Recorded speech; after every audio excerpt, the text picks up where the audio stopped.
नमस्कार श्रोताओं, आप सुन रहे हैं आकाशवाणी का हिंदी कार्यक्रम। मैं हूं आपका प्रस्तोता पामोन सिंह। आज के इस विशेष कार्यक्रम में सभी का हार्दिक स्वागत है।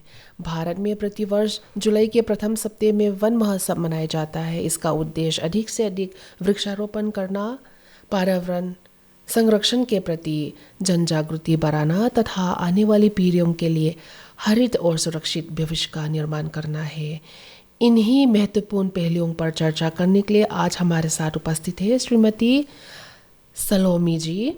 आपका आकाशवाणी चैनपुर के हिंदी कार्यक्रम में स्वागत करती हूँ। जी शुक्रिया।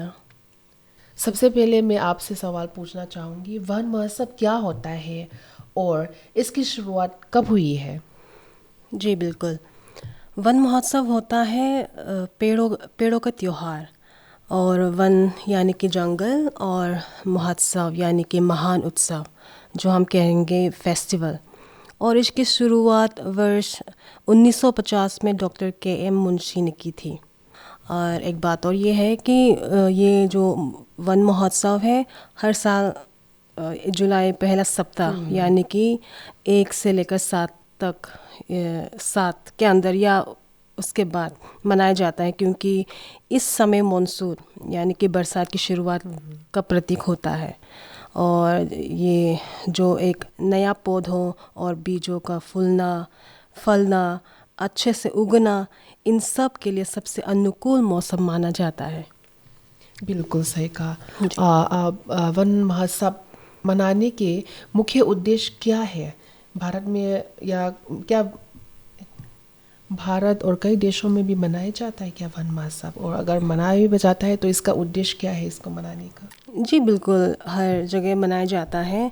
और ये जो वन महोत्सव मनाने का मुख्य उद्देश्य ये है कि अधिक से अधिक हम नए नए पेड़ों और पौधों को लगाएं, और ये पर्यावरण को हरा भरा बनाएं, और इसमें बढ़ावा देना, और वनों की कटाई को रोकना, और जलवायु परिवर्तन के प्रभाव को कम करना, और नागरिकों के बीच पर्यावरण के प्रति जिम्मेदारी का ये भावना जागृत करना है। क्या वनों की कटाई से पर्यावरण पर क्या प्रभाव पड़ता है क्या? जी बिल्कुल। ये वनों की कटाई से ये जो ग्लोबल वार्मिंग यानी कि तापमान में वृद्धि ये होती है, और जलवायु परिवर्तन जैसे कि मिट्टी की उर्वरता में कमी, और कई सारे जीव जंतुओं के प्रतीक आवास के नष्ट होने जैसे गंभीर समस्या उत्पन्न होती है। बिल्कुल। अब हमें बताइए कि पारिस्थितिक के संतुलन बनाए रखने में पेड़ों की क्या भूमिका रहा है? जी, ये जो पेड़ हैं पृथ्वी पर तापमान को नियंत्रित करते हैं।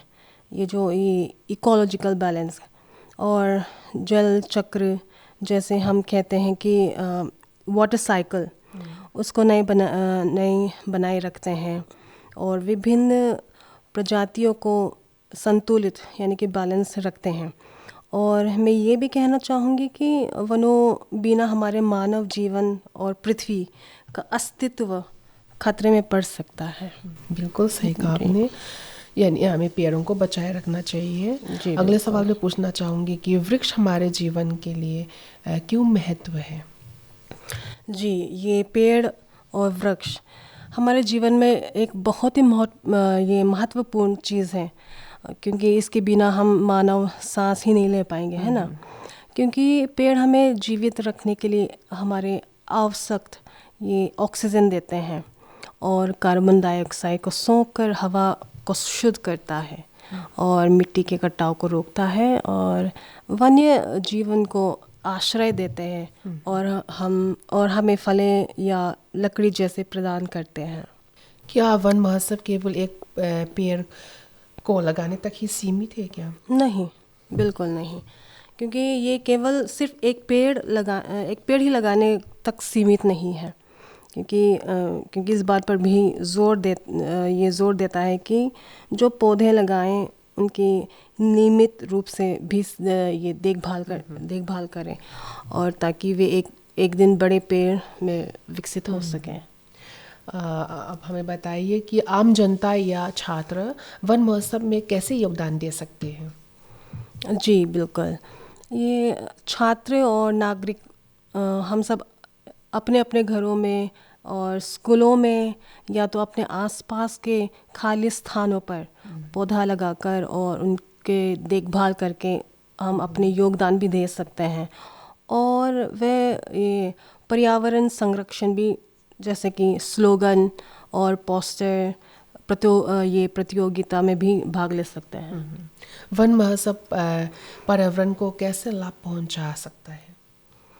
जी, ये पेड़ लगाने से वायु ये प्रदूषण कम होता है और मिट्टी का कटाव रुकता है और परिस्थिति संतुलन, जैसे कि हमने ऑलरेडी कह चुके हैं, इकोलॉजिकल ये बैलेंस वो बन सकता है। क्या पेड़ काटने और वन महोत्सव में कोई सीधे संबंध है क्या? हाँ, है। वन महोत्सव में माना जाता है कि वनों की कटाई से होने वाले ये दुष्प्रभावों का मुकाबला करने और काटे गए ये पेड़ों की भरपाई करने के लिए एक ज़रूरता अभियान का काम करता है। और अगले सवाल यह है कि क्या जंगलों के कम होने से मौसम पर क्या असर पड़ता है? यानी पेड़ों के ज़्यादातर पेड़ों को काटने से जी जी हमारे बिल्कुल। मौसम पे असर पड़ता है, जी तो कैसे बिल्कुल। असर पड़ता है? हाँ, जी बिल्कुल पड़ता है। और वनों की कटाई से जैसे कि मौसम पर सीधी नकारात्मक प्रभाव पड़ता है और इससे बारिश का चक्र बिगड़ जाता है और तापमान में असामान्य ये वृद्धि, ग्लोबल वार्मिंग ये भी हो जाती है और सूखा या बाढ़ जैसे प्राकृतिक आपदाओं का खतरा बढ़ता है। क्या वन महोत्सव के दौरान पौधे लगाने के अलावा और कौन से कार्यक्रम होते हैं?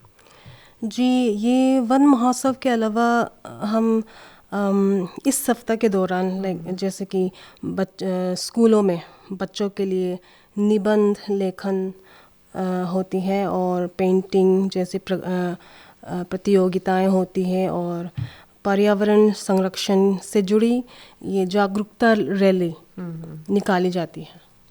अगला सवाल, आप इस साल के वन महोत्सव के नारा आप सुना सकते हैं क्या? जी बिल्कुल।